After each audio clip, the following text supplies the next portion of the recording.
Well, howdy, folks, and welcome to the PI Guy channel. It is Dark 30 again, and we are heading out on another surveillance. We're actually heading up into a little mountain town today on this surveillance, so it's going to be quite interesting. I love these types of surveillances. I've got lots of scenery to be able to look at and watch and stuff like that.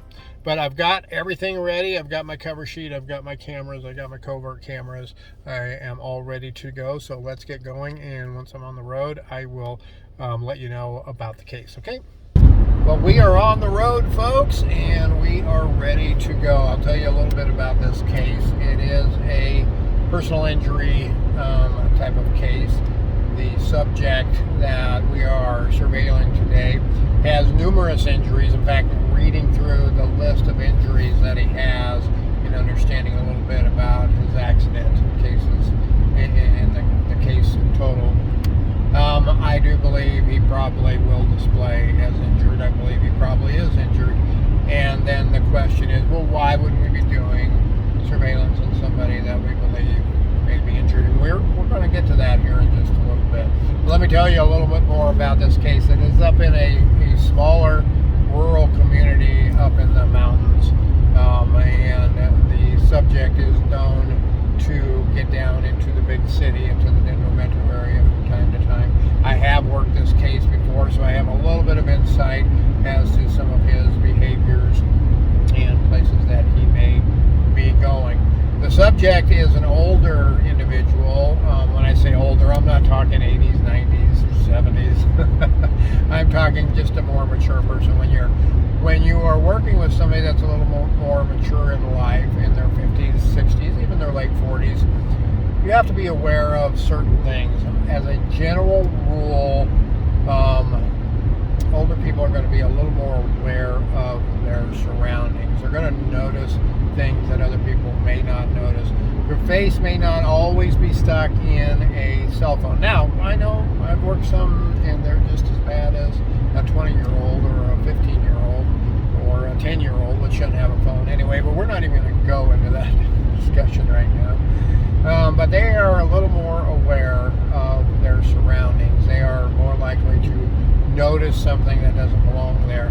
If they've lived where they currently reside for a while, they're going to notice cars that probably don't belong there, things like that. So you have to watch out for that, and they're going to notice the same vehicle over and over. And this is a reason why you always do a little bit of a social background or an open source intelligence OSINT investigation on your subject. This particular individual, I know, is a car enthusiast. He likes older cars, collector cars, things like that. But just the fact that he is a car enthusiast, he's probably going to notice certain types of vehicles. So you have to keep that in mind. I also know that as a general rule, he drives kind of normal. He can get aggressive. But the last time I was working him, he drove a little bit slower too. But then we were in the downtown metro area, and it's kind of hard to speed around in downtown. So anyway, that's a little bit about the case. We are about an hour and a half out to this case, so it's going to be a long day. You can do the math. I do 8 hours of surveillance, and I have an hour and a half on each side of it, and then a couple of hours of report time and video editing time. Well, it gets to be a pretty long day, 13, 14-hour day, and that's the way some cases just are. I don't know of any designed short surveillance cases. Yeah, we get some that are just 4-hour activity checks or 2-hour spot checks, things like that. And those are great when you have those shorter days, but I like to make a full day's pay, and when I can get 13, 14 hours in, well, that's definitely a full day's pay. So just if you're thinking about getting into surveillance, a lot of this is getting up in the wee hours in the morning. This particular case is starting a little bit later than normal, just because we know some of those patterns. Normally, I prefer to be on scene at 6 a.m. when it's dark, or a little bit before then. This one, we're going to be going out. We're going to be there just a little after sunrise, which is fine. We'll be going a little later in the afternoon. The weather is cool. It's 32 degrees right now, but it is windy. We have winds, 15 to 30 mile an hour winds with gusts 40 to 50 miles an hour. So that makes it very, very, very cold. But but it's going to be up around 60 degrees today and sun shining, so I am in proper apparel for that, because once I park, and I know where I'm going to probably park, once I park and I'm sitting there in full sun, it's going to warm up in this car really, really quick. So I will come back to you when we get on scene, or if I think of something that we need to talk about, okay? Hey folks, I wanted to talk a little bit about situational awareness. I had brought that up when you're watching an older individual, that they tend to be a little more aware of the situation, aware of their surroundings. They have a little more situational awareness to them. And this is key. And you as a private investigator need to make sure that you have situational awareness. You've probably heard this before. You need to be, when you're on surveillance, watching around, just like I'm driving right now and I'm watching. I'm checking other things. I'm looking for cars behind me. The same thing when you're sitting. You're not going to be staring at your phone, playing video games, reading books, writing reports, or doing other things like that. You need to keep your eyes on the prize, and you need to also be aware of what's going on, so you don't suddenly have somebody knocking on your rear window or your side window, or peeking in your back window, trying to see why you're there. You at least want to know if the neighbors are aware of you. Another thing that I use for situational awareness is a piece of software on my phone. So I had to take a little different route coming into this case. I'm heading into the metro area, but suddenly my little program on my phone that I use called Waze, W-A-Z-E, Waze, told me to take a different route. And normally you might think, well, that's kind of weird. Your GPS just changed your route on you. But I've used this software so much that I know what is going on. Is there is something going on ahead of me. There's a traffic jam, there's an accident, something like that. So I went ahead and I drug really quick on my phone to look, and sure enough, it appeared like there was an accident a few miles ahead of me, and it was going to take me on a different route. So I got off that route, and that situational awareness is something that you can't have without a tool like that. And maybe you have something else. Maybe you use Google Maps. Waze was bought out by Google some years back, but there's other pieces of software. I just like to use the older version of Waze on here, and it will reroute me. So make sure you are always doing whatever you can to be aware of the situation you're going into, and that's doing your preliminary work, the situation where you're at, and the situation around you while you were driving. I actually had a case that I was just on, and I was following a subject, and I had my Waze up on my phone, as I always do when I'm driving, and my subject is tending to lean and stay to the left lane, and we were coming up to an intersection where he could get onto a major interstate in the Denver metro area, and I figured he was going to do that, but I was looking at my Waze and I saw that there was a big accident up ahead. Traffic was slowing down, and we were starting to see that already. And so instead of me being over in the far left lane, because I could kind of tell on there where the accident was, and I knew by the routing it was trying to tell me to take, that I probably wasn't going to be able to get on the interstate. So what I did, instead of staying in the far left lane, I stayed a little behind my subject and over in the right lane. Now when I do this, I watch the vehicles around me all of the time. So I always make sure, just in case I'm wrong, just in case the situation changes, I can get back over to the left lane really quick. But I'm watching the car behind me, and if there's a big space between the car behind me and the car behind them over in the left lane, then what I'll do is let that other car get a little closer. So if I need to, what I can do is slow down very quickly, and I can hit my turn signal and I can move over into that left lane. But sure enough, we got up to that interchange. He hits his left turn signal way too early, but he hit it, so I knew he was planning on turning there, and he couldn't.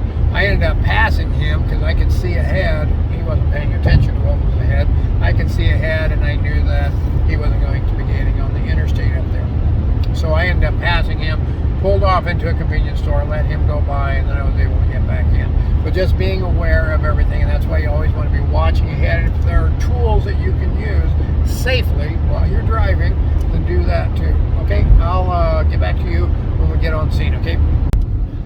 Okay, folks, here is a perfectly good situation. Waze just suddenly told me to get off the interstate. It said in a half mile, get off the interstate. So I got off the interstate. I'm driving along a frontage road. It's telling me to go up here about 3 or 4 miles and do something else. So I'm gonna have to check that, but I wanted to update you on this. Right over here to my left is the interstate I was on, and it is a dead standstill. It said this is going to save me 4 or 5 minutes, so I just listened to it. I've learned to do that, but I am actually bypassing all the traffic that I would have been stuck in. So there's another good reason, and they're not a sponsor or anything like that. I just like the program. There's another good reason to make sure you use something like this. Okay, folks, we are on scene. We're just pulling into the neighborhood here, and I pulled over, got everything ready. It's just around the corner, so I am going to pull in. Hopefully my subject's vehicle is there. I'm going to get my initial video shot of the day, and we're going to go from there. This one is a bit tricky because on the road I am at right now, the subject has access to exit on the road I'm at, plus a road to the east and a road to the west. And we're at the residence, and go figure, there is no vehicle present. There is a possible vehicle. It looks like it belongs to the next door neighbors, probably. So it does not appear like he's home. Of course, there is a 2-car garage. I shouldn't say he's not home. There is a 2-car garage, and the garage door is closed. There is no snow. The last time I worked this, there was a lot of snow here. And I could tell that people were parking probably on the driveway, because I just know when you live in a snowy area, you can kind of tell whether a driveway is being used to park in or a driveway is being used just to drive through. I'm going to drive back past it again, going the other way, because the windows are open in the front, the window coverings, and I can see through the house. I don't see any activity in there. So I'm going to find a location here to set up for stationary surveillance, and then I will let you know once I am set up. Okay, folks, I am all set up here, and the subject residence that I'm watching is actually over my left shoulder, back behind me. I'm kind of on a cross street here. It's just a couple of houses away from the intersection. This is one of the things I love about the camera that I have, and I'm going to show you my setup here in just a second. But I have my camera set on a clamp tripod, and it's actually pointing out my window over at it, so I don't have to be pointing directly at the house. I can actually just sit here and look, and the camera has a menu selection on it on the screen. So I have the flip screen flipped inside, so it's not out, and it's flipped to the outside so I can see it on the side of the camera. And I have the menu set up so I have a record button right there, so if I see activity, I can just hit that little red button on the screen and it will start recording. So I'm going to show you that really quick. Hang on here. So here is the setup right here. You can actually see the clamp-on tripod that I have attached to my steering wheel and the camera there. And I'm going to blur out that picture, but hopefully you'll be able to see like a little red button that I can hit. So it's just looking over my corner. This is really nice for a lot of different things.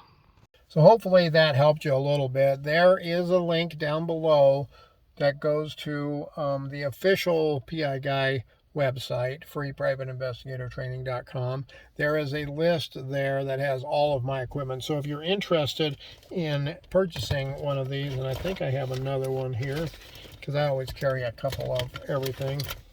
I have another one of those clamp tripods right here. I'll show you. So it has the end there. It has a swivel end. You can clamp it to just about anything, and you can see it opens up pretty good. I use it a lot on my steering wheel, whether I'm shooting straight ahead. I've used it to be able to shoot behind me, over my shoulder like I am right now, which works really good. So I'm set up. I am not blacked out, just given the location that I'm at. If he goes active, I am probably going to have to go active really, really quick. I'm not going to have time to get everything down, and I'm starting a little later in the day, so it doesn't make a lot of sense for me to start out completely blacked out Usually cases like this, I'm going to have some kind of activity in the first hour or two. So hopefully we will get something going here pretty soon with him. And I will let you know once we are active. Okay, folks, we are a couple hours into the surveillance here, and so far there has been no activity on the subject's behalf. I haven't seen any activity at the residence. I did go out and I did a walk by. The window dressings, the curtains are open. You can see in. I can see a light or two further back into the residence, so hopefully he's in there. We're just going to have to keep waiting to see what happens. There's plenty of activity throughout the neighborhood.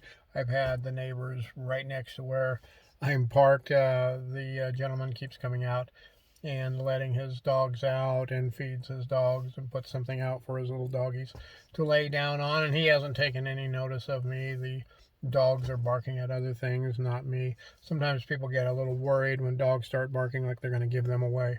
But if you're being still enough and quiet enough, that probably won't happen. I'm also in a shady spot, so I have my dark tinted windows, and I don't have a window covering up, but I have my visors down, and so it's fairly dark in here. And then with the shade from the tree that I am parked next to, it's keeping it fairly dark here, which will be nice too as it gets warmer. It's supposed to be up around 60 or the low 60s today.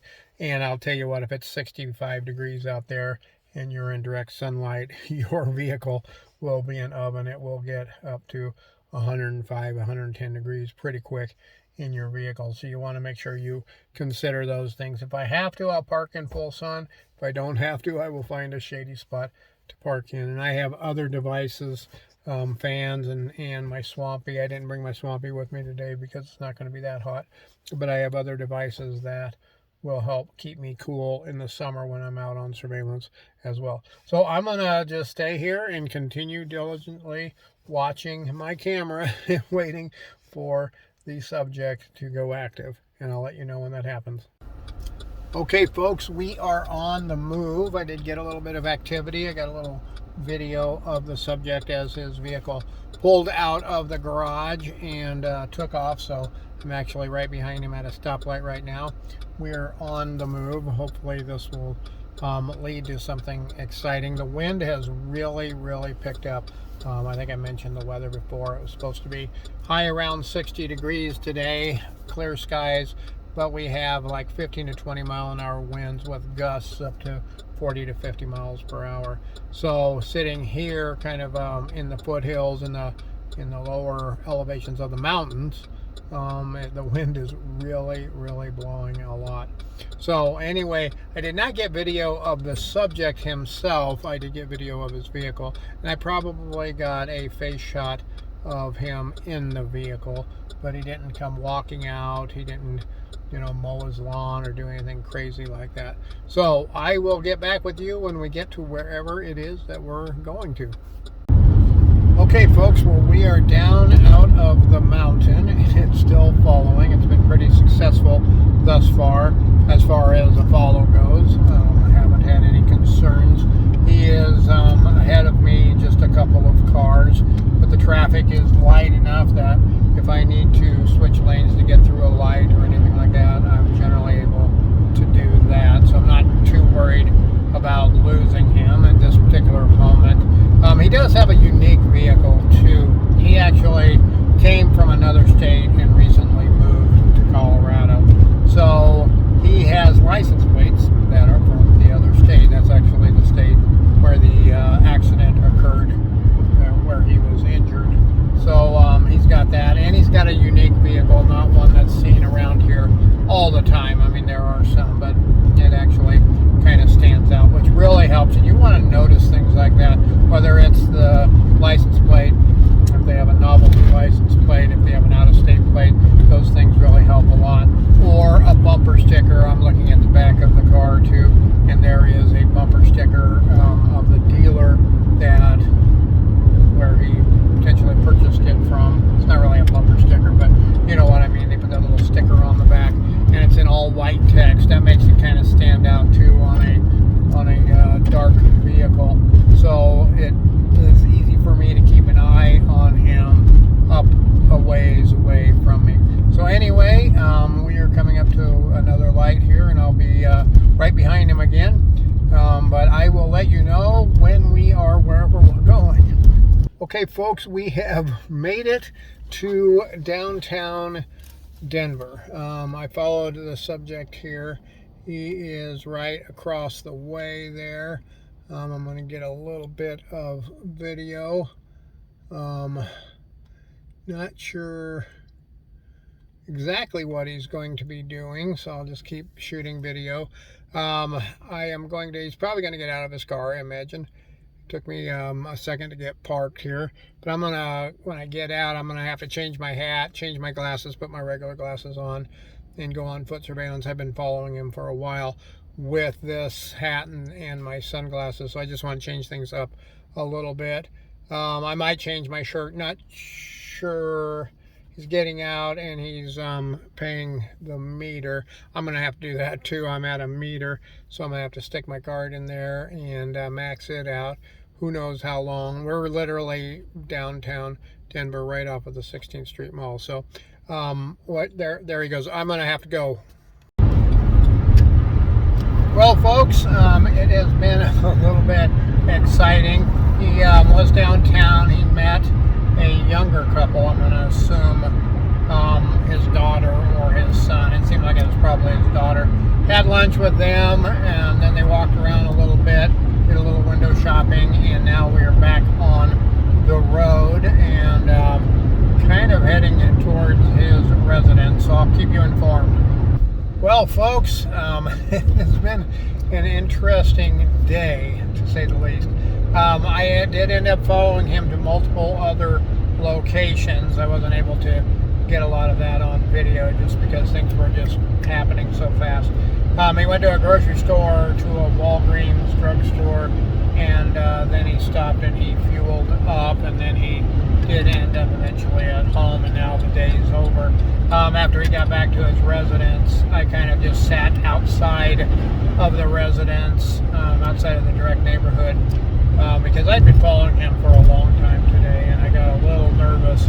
You know, you can only see somebody so many times. I think the way the FBI says it is if you've passed somebody, if they've directly seen you or your vehicle 3 times, then you could be compromised. And I've been behind him a lot. In fact, I started following him at a distance. And when he stopped at a gas station to get gas, that really got me a little nervous right there, because I was afraid he was like going out of town or something, and we were going to be on a long road trip. Anyway, that one is in the books, all outside of the fact that I've got to edit the video, write the report, create the invoice, send everything off to the client. But it's a good day. Now, I think I had mentioned earlier I was going to explain to you why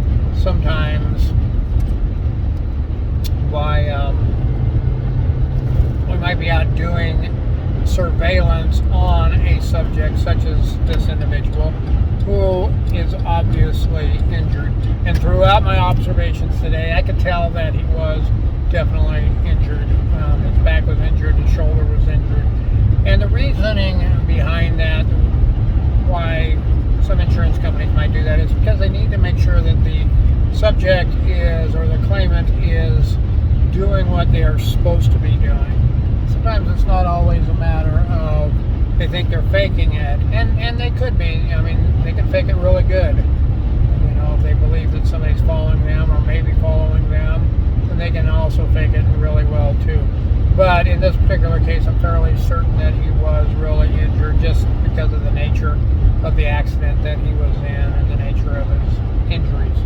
So what will happen with an insurance company is something flags the case, and it makes somebody in the SIU, Special Investigations Unit, or someone in, you know, one of the case managers or somebody else involved believe that there may be some kind of fraud going on. Not necessarily that there is. They do not just take a random picking of claims and send people out to surveil them. They do not surveil every case. I've been doing this a long time, and I've talked with a lot of adjusters and SIU agents with insurance companies, and I know that they have to have some kind of a red flag that comes up.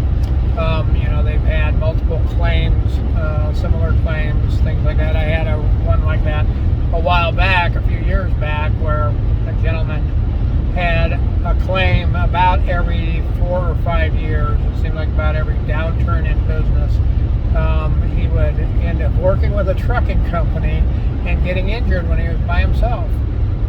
When I surveilled him, he had a construction company of his own, and it was a downturn in the economy, and he was slow and didn't have a whole lot of work. And so, lo and behold, he had gone out and got injured on the job, fell off of some part of the truck and hurt his knee or something. We did end up doing a ton of surveillance on that case, and the insurance company was able to prove that it was a false claim, and they did prevail in that case. But anyway, on ones like this, a lot of times they just need to know that the person's doing what they're supposed to be doing. That if they're supposed to be wearing a brace, for instance, he was supposed to have his arm in a brace. He did have his arm in a brace. They're making sure that they're doing the things that they're supposed to be doing, that they're not lifting more than they're supposed to be lifting, or pushing or pulling or dragging or anything like that. So anyway, that's that one. And that's going to make a wrap for this video, so I'll catch you in the next video. And hey, go down in the comments below, let me know if you like these types of videos, and also what other types of investigations would you like me to cover, or what other types of things would you like me to discuss here on the PI Guy channel. And while you're down there, go ahead, hit that thumbs up and hit that subscribe button for me. That really does help the channel out a lot. And if you want to support the channel, click on that join button and check out the information about becoming a member. As well, there is the thanks button. You can send a super thanks, buy me a cup of coffee. I would appreciate it. I will have it on my next surveillance video if you do that. Okay? Hey, thanks guys. Be safe out there.